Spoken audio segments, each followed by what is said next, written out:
What are you not seeing? If you leave an electric stove on, you can't see the heat, but you see the ripples in the light. What are the ripples of the light to know that you're onto something valuable? How do you see like this hazy X that marks the spot to say the treasure's here, but there's this very faint X? This is the place we need to go. And for me, it became the breathing space, the easy breathing space availability was the real test. But in the movements, it can also be where can your brain not pay attention? Where is it not smooth? Where does it feel stiff? Where is it hard to control? And in my method, control supersedes sensing. So I don't talk a lot about sensing. People think, oh, somatics, I'm going to sense the body and we can lie down like in yoga class and say, bring the awareness to the wrist and the elbow and the arm.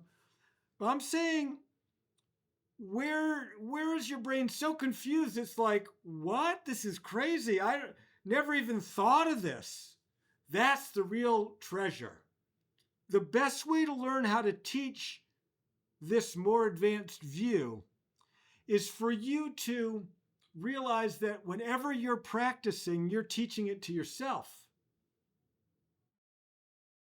That's when I started to get good at teaching somatics, because I was the worst ever at teaching it. And my teachers were not good at teaching me how to teach it. They threw me in and I was horrible. So once I realized that my own practice was my opportunity, that as I taught myself through my own amnesia, in my videos, I'm just telling people what I figured and what I saw in my observations. So my encouragement for you is to say, how do you make your teaching your own? My method doesn't use so much beautiful imagery in the words, but I'm not saying that's a bad thing. Some people use it very beautiful, like move like the swell on the Pacific Ocean and its gentle and slow undulation. A lot of music has like these rhythms and stuff, but behind it is this breathing swell that's like this deeper rhythm that goes through. I'm not very good at speaking other languages, but I'm interested in how to learn them. And someone was talking about Japanese, that what most people, they learn the Japanese, but it's still sort of not very, it's hard to understand for Japanese people because they have this lilt that goes through the flow of their language. I'm saying, like, how do you create this situation for you where you can encounter and overcome your amnesia? But you got to find the amnesia. You got to find where is it? And I propose it's where we're not breathing. Super simple. Where it's not easy, especially when you can find in some of my videos, like the one that's called Can Gentle Twisting Free Your Breathing? That's what I start a lot of people out with.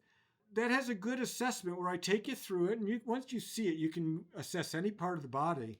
The outline of the process is I suggest to someone, can you let your body breathe automatically? Can you just witness that? And the brain wants to meddle with it. I'm going to count down quickly from 10 while you're going to stop your breath. And at the end of the count, you're going to just let it breathe wherever it wants. So we do that, holding the breath, and I count down about this quick. 10, 9, 8, 7, 6, 5, 4, 3, 2, 1. Let it breathe. Give it plenty of permission. Where does it want to breathe? And I do that one more time. Stop the breath. 10, 9, 8, 7, 6, 5, 4, 3, 2, 1. Just let it breathe. And whatever rhythm, however, is it breath in? Is the exhale very quick? Does it just... That's my observation of how the body really wants to breathe. And where does it want to breathe? And then switch that to manual control. And it works better lying down. But now, could you switch that and you're breathing that exact same way, that same place? And look, it takes a little bit of effort. That's softer. What's the softest you could just do it, where you're still in charge? Now that's, we're going to call that easy breathing. And now let's move that around. Try that in the upper chest. Oh, that's not enough to make the upper chest do it. Try that one side. It can, but one part of it can't. Oh yeah, one part it can. Try breathing into your back. Oh, just runs into like a roadblock. No way, I can't breathe. Wherever it is, however it is, and that's what to chase. If you want to encounter your amnesia, you want to find it and really explore how to reconnect through it. Well, you've got it. It's sort of like going through oatmeal. It's like a lot of it's like sometimes the brain says, I just don't want to deal with it today. And that's okay. Do it some other time.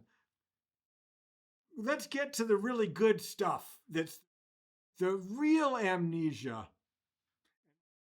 The diagonals through the body could be the diagonal from upper ribs over to one hip.